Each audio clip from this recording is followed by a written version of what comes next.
আচ্ছা, এই পিকটা তোমরা একবার দেখো, দেখে কি ভাবতেছো এই ছবিটা নোকিয়া 112 দিয়ে তোলা? আসলে তা না, এই ছবিটা স্যামসাং A55 5G ফোন দিয়ে তোলা। তো এটা স্যামসাং এর মিড রেঞ্জ ফোন, আর এই ফোন দিয়ে গেম খেললে আগুনের মতো গরম হয়। তুমি কি ভাবছো তাহলে এই ফোনে সবই নষ্ট? আসলে তা না, এই ফোনের যেমন খারাপ দিক আছে তেমন ভালো দিকও আছে। তো আজকে সকল বিষয় নিয়ে কথা বলবো। তো আমার চ্যানেলে যারা নতুন আছো চ্যানেলটা সাবস্ক্রাইব করে দিবা আর পাশে থাকা বেল বাটনটি অন করে দিবা। ডিজাইন, এই ফোনটিতে স্যামসাং বক্সে ডিজাইন করেছে। এই ফোনটির ফ্রেম পুরোপুরি অ্যালুমিনিয়াম দিয়ে তৈরি, কিন্তু পূর্বের ফোন A54 ছিল প্লাস্টিক ফ্রেমের। হাতে নিয়ে বুঝতে পারবে তুমি একটা প্রিমিয়াম ফোন ধরে রেখেছো। ফোনটির পিছনের দিকে রয়েছে গ্লাস ব্যাক, যা প্রোটেকশন করছে গরিলা গ্লাস 5। এই ফোনটিতে স্ক্র্যাচ বা দাগ পড়ার সম্ভাবনা খুবই কম। এই ফোনটার ডিজাইনটা একদম মিনিমাল, ক্যামেরাগুলো আলাদা আলাদা লেন্স হিসাবে বসানো হয়েছে, একদম এস সিরিজের মতো। আর ফ্রন্টে রয়েছে এক বিশাল বড় ডিসপ্লেটি প্রোটেকশন করছে গরিলা গ্লাস ভিক্টাস প্লাস। এটি সাধারণত মিড রেঞ্জের ফোনে দেখা যায় না, বাট স্যামসাং এই ফোনটিতে দিয়ে দিছে। এই ফোনটির চিন বেজেল একটু বেশি, যা আমার কাছে একদমই ভালো লাগেনি। এই ফোনটির থিকনেস 8.2 মিলিমিটার। এই ফোনটির ওজন 213 গ্রাম, যা তুলনামূলকভাবে একটু ভারী। এই ফোনে রয়েছে IP67 রেটিং। পানি বা ধুলো ঢোকার কোনো সুযোগই নেই এই ফোনটিতে। ডিসপ্লে, এই ফোনটিতে ডিসপ্লে হিসেবে ব্যবহার করা হয়েছে 6.6 ইঞ্চির full HD plus HDR10 supported AMOLED display. এর রেজলিউশন 1080x2340 পিক্সেল। এই ডিসপ্লেতে রয়েছে 1000 নিটস পিক ব্রাইটনেস।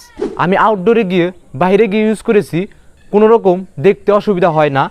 ডিসপ্লের পিক্সেল ডেনসিটি হিসাবে রয়েছে 450 DPI। এই ডিসপ্লেতে চোখের সুরক্ষার জন্য ব্যবহার করা হয়েছে HGS eCare। এই ফোনে আমরা কন্টেন্ট চালিয়ে দেখেছি, ভিডিওর শার্পনেস, কালার সব কিছু একদম অ্যাকুরেট ছিল। HDR10 প্লাস সাপোর্ট থাকায় ভিডিওর কালারগুলো একদম অ্যাকুরেট আসে। সুপার অ্যামোলেড ডিসপ্লে হয় ব্রাইট অনেক বেশি। এই ফোনের অন্য কিছু পছন্দ হবে নাকি জানি না, কিন্তু এই ফোনের ডিসপ্লে আপনার অবশ্যই পছন্দ হবে। ক্যামেরা, এই ফোনটিতে রিয়ার ক্যামেরায় ব্যবহার করা হয়েছে ট্রিপল ক্যামেরা সেটআপ, যার প্রাইমারি লেন্স 50 মেগাপিক্সেলের ওআইএস ক্যামেরা এবং সাথে রয়েছে 12 মেগাপিক্সেলের 123 ডিগ্রি অ্যাঙ্গেলের আল্ট্রা ওয়াইড ক্যামেরা এবং সাথে রয়েছে 5 মেগাপিক্সেলের একটি ম্যাক্রো ক্যামেরা। এই ফোনটির ফ্রন্ট ক্যামেরা ব্যবহার করা হয়েছে 32 মেগাপিক্সেলের একটি সেন্সর। এই ফোনটির মেইন শুটার দিয়ে তোলা পিকগুলা কেমন যেন ফ্যাকাশে হয়, ছবিতে সাদা নয়েজ অ্যাড করে। তো তোমরা দেখো এইখানে কিন্তু মানে ওই রকম নয়েজ নাই। এ দেখো, এটাই দেখো মানে কীরকম নয়েজ, সাদা সাদা একটা ফিল আনে। তো আমি একটা ছবি তুলে দেখাই তোমাদের। এই ফোনটির তোলা পিকগুলায় ডিটেলস, ছবির শার্পনেস, কালার কারেকশন ঠিকঠাক কিছুই আসে না। ডাইনামিক রেঞ্জটা দেখো, একদম আকাশ পুরা সাদা মারাই ফেলছে। এই পিকটা দেখো, ফেসকে পুরা কালো বানিয়ে ফেলেছে আর অবজেক্টে কত আলো ক্যাপচার করেছে। তো তোমরা ভাবতে পারো এই ফোনের ক্যামেরার লেন্সে ময়লা ঢুকছে কিংবা কোনো সমস্যা হয়েছে। আসলে তা না, এই পিকচারগুলো দেখো, এগুলা একদম ভালো ওয়েদারে তোলা হয়েছে, পারফেক্ট ওয়েদারে। তো দেখো এই ছবির ডিটেলস, শার্পনেস, কালার কারেকশন মোটামুটি সব ঠিকঠাকই আছে। এই তিনটা পিকচার দেখো, প্রথম পিকটা তোলা হয়েছে 5টা 54 মিনিটে, দ্বিতীয় পিকটা তোলা হয়েছে 6টা 2 মিনিটে, আর 3 নম্বর পিকচারটা তোলা হয়েছে 6টা 17 মিনিটে। কি বুঝলা? আলোর একটু ঘাটতি হলেই যেন ছবির শার্পনেস, কালার কারেকশন সব কিছু যেন কোথাও হারিয়ে যায়। এই ফোনটি দিয়ে পারফেক্ট ছবি তুলতে একদম পারফেক্ট ওয়েদার লাগে। তো এই মেন শুটার দিয়ে সর্বোচ্চ 10x দিয়ে তুমি ছবি তুলতে পারবা। 10xের ছবি মোটামুটি মানে 1xের ছবি ভালো না, 10xের ছবি ভালো আশা করো কেমনি। আল্ট্রা ওয়াইডের ছবিগুলা ভালোই আসে, ছবিতে ডিটেলস, শার্পনেস, কালার কারেকশন মোটামুটি ঠিকঠাক। ডাইনামিক রেঞ্জও ঠিক রাখার চেষ্টা করে। 50 মেগাপিক্সেল দিয়েও ছবি তুলে দেখেছি।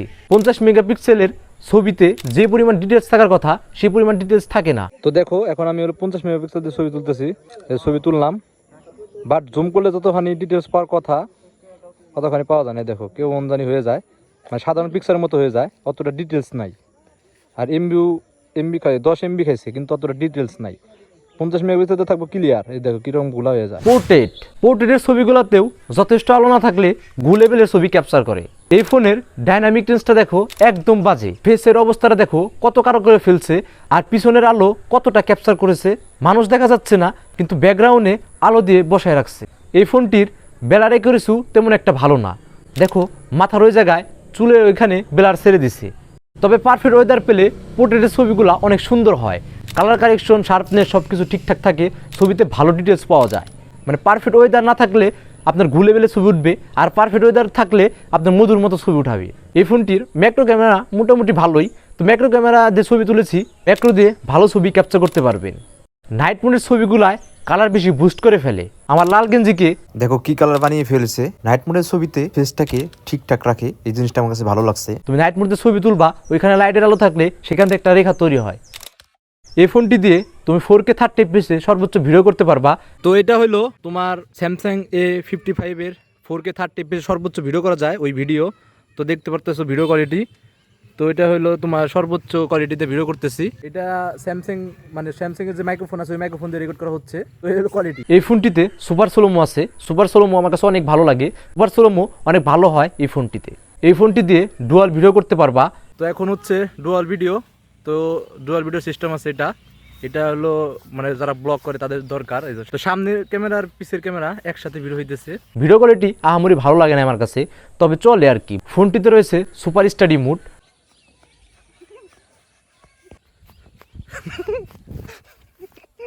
ফ্রন্ট ক্যামেরা, এই ফোনটির সেলফিগুলো ছিল একদম পারফেক্ট। ছবিতে ডিটেলস, শার্পনেস যথেষ্ট পরিমাণ ছিল, কালার কারেকশনও একদম অ্যাকুরেট ছিল। সেলফির পোর্ট্রেটগুলোও ভালো ছিল, ডাইনামিক রেঞ্জও ঠিকঠাক রাখে, ছবিতে যথেষ্ট পরিমাণ ডিটেলস থাকে, শার্পনেস তো মোটামুটি ভালোই রাখে। এই ফোনের সেলফি ক্যামেরা একদম পারফেক্ট। এই ফোনটি দিয়ে ফ্রন্ট ক্যামেরা দিয়েও তোমরা 4K 30 fps সর্বোচ্চ ভিডিও করতে পারবা। তো এই ফোনে আমি 60 fps মিস করছি, কারণ 60 fps হলে আর স্মুথ লাগতো, সুন্দর হয়। আর 60 fps এই যুগে চলে, 30 fps এই জিনিসটা আমার কাছে ভালো লাগে নাই। 60 fps দিলে দিতে পারতো, তো 60 fps থাকতে আরও ভালো লাগতো। এমনি ভিডিও কোয়ালিটি ভালো আছে। তোমরা দেখো এই যে আকাশটা পুরা সাদা করে দিছে, মানে ডাইনামিক রেঞ্জ বেশ ভালো না। দেখো এতটা সাদা না, চোখে দেখতেছিল নীল আর এখানে হলো সাদা। ভিডিও কোয়ালিটি ছিল দেখার মতো। তো এই ভিডিওটা হচ্ছে আলট্রা ওয়াইড দিয়ে। আলট্রা ওয়াইডের ভিডিও মানে 1x এর থেকে মোটামুটি ভালোই তুলনামূলকভাবে। এই দেখো দেখতে পারতেছো। প্রসেসর, এই ফোনটিতে প্রসেসর হিসেবে ব্যবহার করা হয়েছে স্যামসাংয়ের নিজস্ব চিপসেট এক্সিনোস 1480। এক্সিনোস এর ফোনগুলোতে একটু বেশি গরম হয়, এই ফোনেও তার কমতি নেই। এই ফোনটিতে জিপিইউ হিসাবে ব্যবহার করা হয়েছে এক্সক্লিপস 530, আর সিপিইউ হিসাবে রয়েছে অক্টাকোর। এই ফোনটিতে অ্যান্টিটু রান করে দেখেছি। এই ফোনটিতে অ্যান্টিটু স্কোর আসে 7 লাখের মতো। এই ফোনটিতে বেঞ্চমার্কও রান করে দেখেছি। বেঞ্চমার্ক সিঙ্গেল করে 1117 আর মাল্টি করে 3188। এই ফোনটির সফটওয়্যার ওপেনিং ক্লোজিং ছিল খুবই ফাস্ট। তো ডেলি ইউজে এই ফোনটি কোনো রকম হ্যাং বা সমস্যা বা ল্যাগ আটকে যাওয়া এরকম সমস্যা আমি দেখিনি। এই ফোনটিতে 1 UI থাকায় চালিয়ে মজা অন্যরকম স্মুথ লেভেলের। এই ফোনটিতে 4 বছরের মেজর অ্যান্ড্রয়েড ওএস আপডেট রয়েছে। গেমিং, মূলত এই ফোনটি কোনো গেমিং ফোন না, তবে আমি এই ফোনে বড় বড় গেম খেলে দেখেছি। আমরা এই ফোনটিতে free fire ultra graphics ultra frame rate দিয়ে খেলেছি, কোনো প্রকার ল্যাগ বা ফ্রেম ড্রপ দেখিনি। কিন্তু বেশিক্ষণ গেম খেললে মোবাইলটা ক্যামেরার এখানে একটু গরম হয়, আস্তে আস্তে গরম যখন বাড়ে তখন ফ্রেম ড্রপ দেখা যায়। ফ্রি ফায়ারে দেখা যায় না, সেটা দেখা যায় পাবজিতে। এই ফোনটি দিয়ে আমরা পাবজি খেলেও দেখেছি। তো পাবজি সর্বোচ্চ HDR আলট্রা ফ্রেম রেট দিয়ে খেলা যায়। পাবজি প্রথম দিকে ভালোই চলছিল, কোনো রকম ল্যাগ বা ফ্রেম ড্রপ ছাড়াই চলছিল, বাট আস্তে আস্তে যখন বেশি গরম হয় তখন ফ্রেম ড্রপ শুরু হয়। তো আপনি যদি পাবজি 2-3 ঘন্টা খেলেন সেক্ষেত্রে আপনাকে হালকা হালকা ল্যাগ ফিল পেতে পারেন।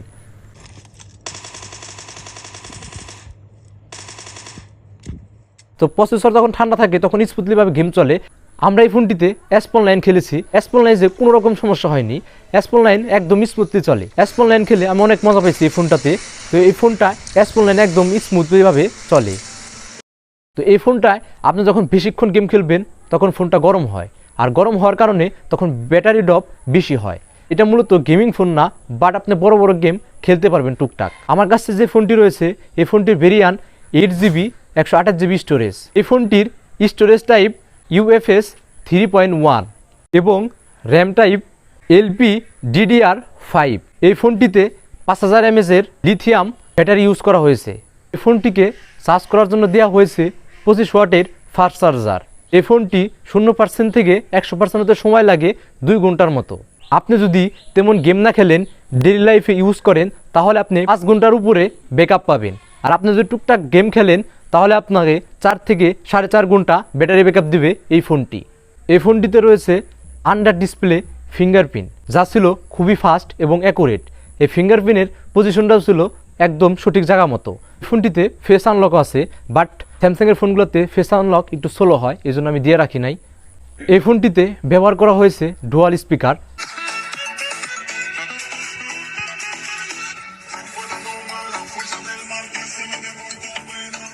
এই ফোনটিতে এআই রয়েছে, যেমন circle to search, object erase. তো আমরা একটা অবজেক্ট ইরেজ করেছি, চলো তোমাদের দেখাই। ফোনটিতে তোমার এআই আছে, মানে অবজেক্ট সরান যায়, আমরা এটা সরাবো, ছবিটা তুললাম, ওই যে অবজেক্ট ইরেজার, সার্কেল করে দিতে হবো, সার্কেল করলাম, হ্যাঁ নিয়ে নিচ্ছে অটো, ইরেজ করি, দেখি জাদু দেখো, এই দেখো জাদু দেখছো, পিছে আর একজন প্রেম করতেছে, আরও সরাম এখন, দাঁড়াও, এই গোল সার্কেল ইরেজ, দেখছো গায়েব হয়ে গেল গা, এটা হলো আর জাদু, দেখছো।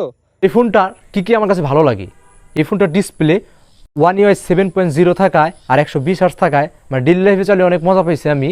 এই ফোনের স্পিকার কোয়ালিটি অনেক ভালো। কি ভালো লাগে নাই, ফোনটার ক্যামেরা একদমই নিঃসা, একদম গুলে বেলে ছবি উঠায়। পারফেক্ট ওয়েদার না থাকলে, মধুর মতো ছবি উঠাবে। এই ফোনের গেমিং সিস্টেমে ভালো লাগে নাই। তো এই ফোনটিতে যখন আপনি গেম খেলবেন, 1-2 ঘন্টা গেম খেলবেন, তখন আপনার ফোনটি ধীরে ধীরে গরম হতে থাকবে, তখন ফ্রেম ড্রপ দেখা দিবে। এই ফোনের তুলনামূলকভাবে বর্তমান সময়ে ব্যাটারি ব্যাকআপও কম, আপনাকে 5 ঘন্টার উপরে ব্যাটারি ব্যাকআপ দিবে ডেইলি লাইফে। আর আপনি যদি গেম খেলেন তাহলে 4 থেকে 4.5 ঘন্টা ব্যাটারি ব্যাকআপ পাবেন। তুলনামূলকভাবে এখনকার ফোনগুলোতে একটু বেশি ব্যাকআপ পাবেন। আজকের ভিডিওটা এই পর্যন্ত। ভিডিওটা কেমন লাগলো, ভালো লাগলে একটা লাইক মেরে দিও। চ্যানেলটা সাবস্ক্রাইব করে না থাকো তাহলে সাবস্ক্রাইব করো, আর পাশে থাকা বেল বাটনটি অন করে দিও। তো আজকের মতো এই পর্যন্তই। ভালো থাকবা, সুস্থ থাকবা। পরবর্তী ভিডিওতে তোমার সাথে মিলবো। আজকের মতো টাটা।